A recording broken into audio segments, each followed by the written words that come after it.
Do we get also something from PlayStation or from Tony Hawk, Activision? They gave us 2 of them, I remember.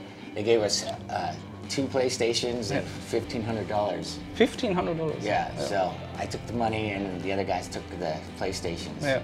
Yeah, so that was a bad deal because I spent the money and they still have the PlayStations.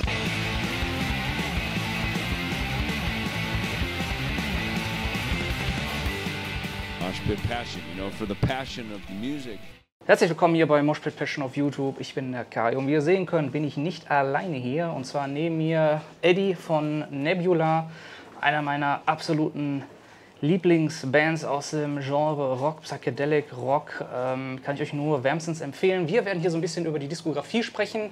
Und in dem Sinne, da Eddie aus den USA kommt, ja, wechsle ich nun die Sprache ins Englische. So Eddie, first, thank you very much to have you here. Yeah. Good to see you again after this, let me say 3 years that you couldn't tour, released 2 new records, holy shit, and the new one which came out last year, and finally you're touring again. You did last year, first run of the, when it comes to the new one, right? Yep, yeah.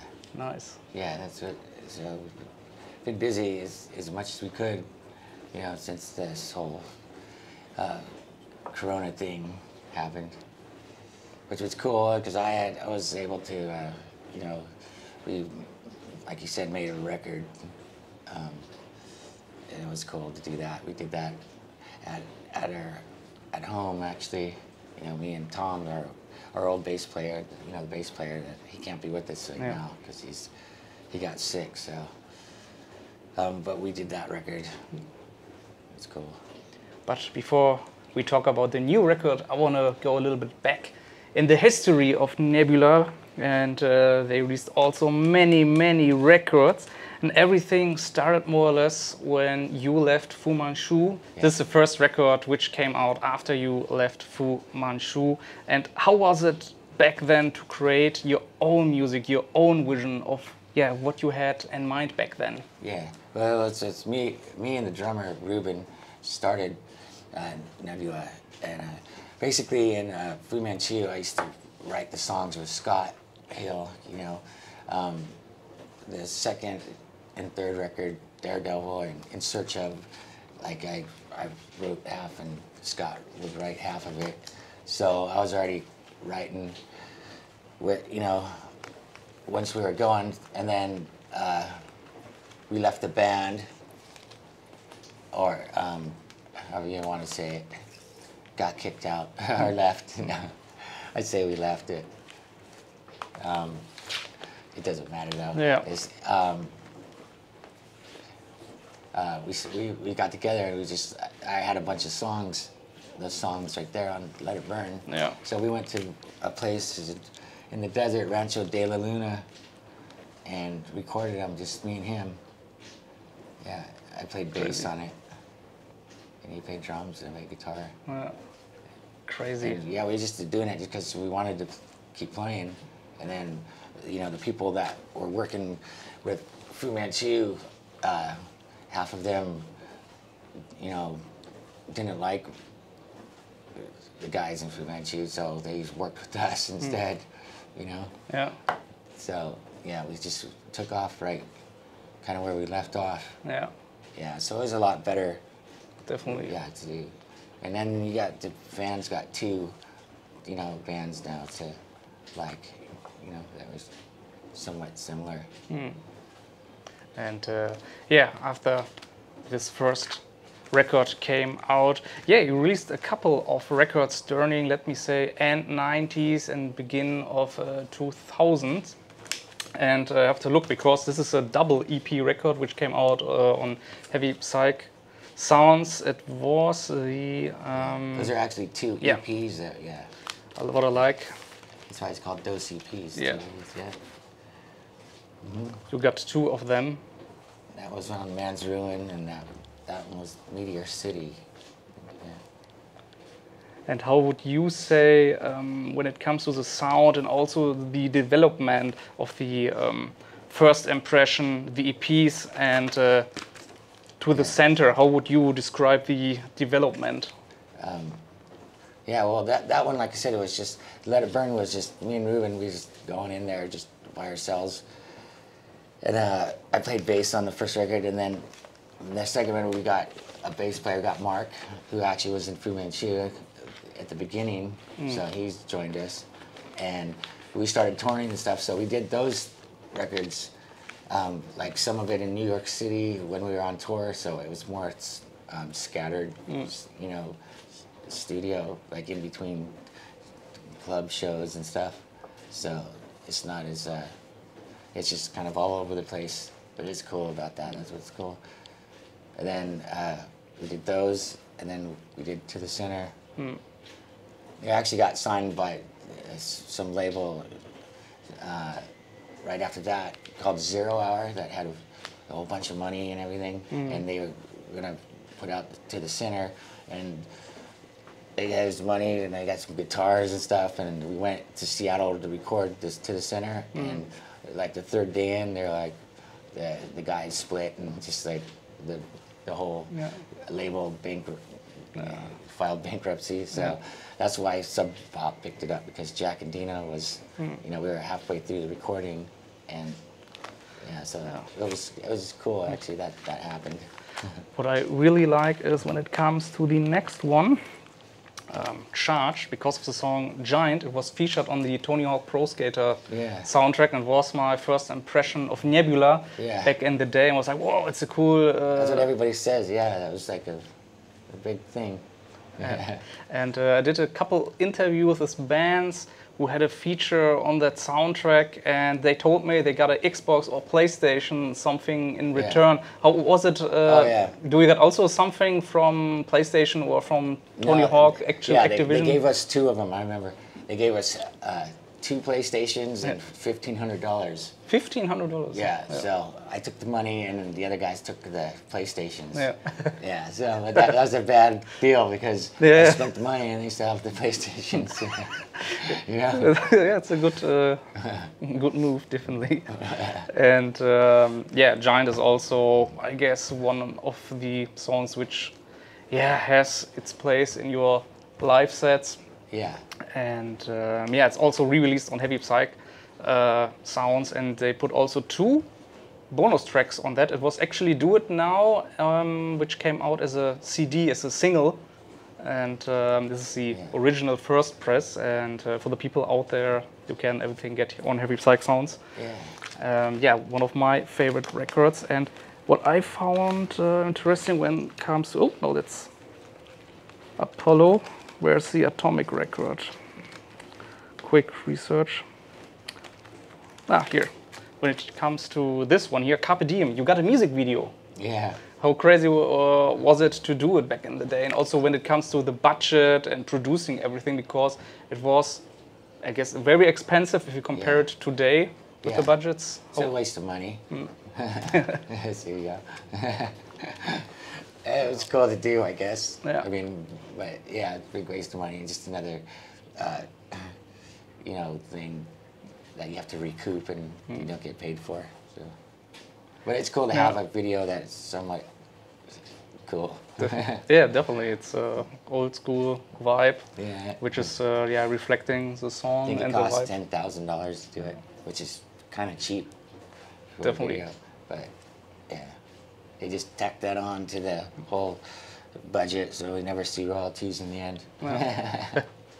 And after that, you got one of my favorite records, at least it's my favorite. It's Apollo. It came out on Sweet Nothing Records, something like that. Cool. And when I look at the set list, which you played over the last years, you don't play any songs from that record, right? Why? I don't know. We have so many records that we always skipped it. The new guys haven't learned some of them. We were going to play a few, but we have so many records, and then we play the new ones, and then we just concentrate on the new songs, and then we play like a few of the older ones that are kind of people seem to like, or that go good live, But that record was a weird time. That was right when Ruben was quitting the band, and I actually played drums on half of the songs, and Ruben wrote the songs. So on that record, it's like after he wrote a song on this, Atomic Ritual, he got all, you know, song happy and started writing songs for Apollo. So it's like the first song's my song and the second song's his song, you know. So on my songs, I ended up playing drums and all the instruments. It was almost like it became two different bands. Yeah. You know what I mean? So you can hear it, you know, and he sings his songs. Yeah, you yeah. know? So that's why that record goes back and forth, you know. And then it turned into the Freaks, his, you know, and then I just kept going. But it was cool to play on play the drums on it, you know. And if I compare this record with the previous, or the record which came later on, this is for me what I call a standalone record, because Nebula got a specific sound, a specific vision. And if you listen to this, like you mentioned before, it's like half tracks. It's this band, and that band. Yeah. I like it. It's the variety of that, because it's not repeating after repeating, and that's why this is so special for me. And so that's why it's like that, though. Yeah, that's the reason. Yeah. And like you mentioned, Ruben left, is doing now the Freaks. Yeah. And so you can hear the Freaks in some of those songs, you know. Definitely. You can hear it. And And that's the first record that Tom Davies played on. Yeah, right. I remember the tour. We talked before the interview. I saw you in Lübeck at the Treibsand, and Tom did the bass, Ruben on drums, and you, of course, guitar and vocals. And the year after, Ruben was not on tour. You got a different drummer, Rob? Yeah, Rob. Yeah, it was in Hamburg. Yeah.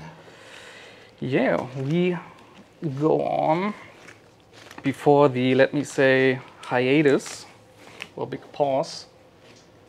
This one here. Yeah.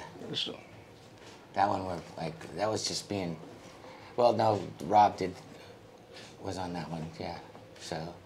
And you did also a support tour with Monster Magnet here in Europe. You played in also here in Cologne. Yeah. A couple doors from this one, from the Sonic. Quite bigger place, huh? Yeah. And how was it back in the time when also social media came up? MySpace was very big. Did you use this, or how was it? I used to be on MySpace. Yeah. I remember doing that a lot. I mean, I don't really do it so much anymore because I got burnt out on it so quickly. Yeah. You know, I started like, you know, talking to people on it, you know, personal like questions, you know, that everybody would be seeing. I needed some sugar, you know. Hey, let me borrow some sugar, man. On that front page. And after this record, you went on hiatus, did a break. Was it on that one? After. Yeah, 2010. Yeah, 2000. Is that what it was? Yeah. So at that point, we were playing for like 10 years. Yeah. And then you came back. Then Rob stopped playing, and then we tried this other lame drummer, and it was just like I was tired of trying to, you know, we had the problem, the Spinal Tap problem with the exploding drummers for a while, you know. Yeah. You know, I guess they got tired of looking at my ass or something. No, but yeah. So then we got this other, you know, lame drummer, and then I just put it to bed for a while. Yeah. You know, because it was, and which is cool because it gave us a resurgence now. You know, to do. I personally think you also charge your batteries. If you look at your output, releasing during 13 or 14 years this amount of records, it's crazy. And you came back 4 years ago with holy shit. Yeah. And it's a great one, great banger. You did also a live record. Now it's like it was like a new band. Yeah. You know, which is cool because, you know, starting a new band is kind of hard. Yeah. You know, and just being able to be a new band and really feel again and have new members. Yeah. That was cool. And yeah, now I like this. This is, you know, the Mark II, Nebula Mark II version, you know. Yeah. With Mike, our drummer now is totally cool, man. one of my favorite songs is Let's Get Lost. Yeah. Crazy track, and it's also here on that record, on the live version, released Yeah. as a video single, where you're screaming in the camera, take some drugs or do some drugs or something like that, out of That's nowhere. funny. I was actually like lost at this place. We played Oldenburg yesterday or something, and I was like, it's all these small streets, and it's hard to find a club. Yeah. And I was like trying to find it, lost, you know, and some chick that looks like she might go to our show. Yeah. You know where the club is? I'm lost. She said. Then I saw her in the front, and I dedicated that song to her. Yeah. Yeah, that's good. Nice. 'Cause they got lost. Crazy story. And yeah, last but not least, the new one came out last summer. Yeah. What I really like is the artwork of Yeah. it, because it's streaming at me like, take LSD, take to me to the 70s, where psychedelic rock was huge. And how would you describe the development from, let me say, Nebula 2.0, the first one, and yeah, the second one, the new one? It's just you know, the same band, you know, with Mike, and Tom. We did that, and you know, we just more cohesive as, you know, a band. It's a band thing. You know, Mike's definitely his own drummer on this. So I had the previous, you know, bands. We were always switching members, and I would be playing either the bass or drums on some songs. You know, but now it's like everybody is in their place, and it's pretty solid. Yeah. It's pretty cool. Definitely. I will look out for the show tonight, today in Cologne, This is Sonic good. Ballroom. Sold out show. I think Amazing. it's our probably like 25th show out of 26 days.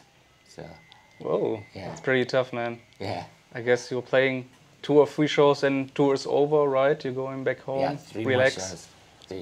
3 or 4 more shows. Yeah, then we go back. I hope We're coming back in October. nice. Yeah. And I also hope it was worth it, because the money for touring is exploding all around, so that you say, yeah, you also mentioned that you are coming back and playing shows for the fans, supporting your new record. Yeah. And yeah, Eddie, thank you very much for your time, you. for the interview. Wish you also all the best. For the viewers out there, you can get all your Nebula dose on heavy psych sounds. And like I said before, thank you very much for watching. Cool. See you next time. Bye bye. All right, see ya.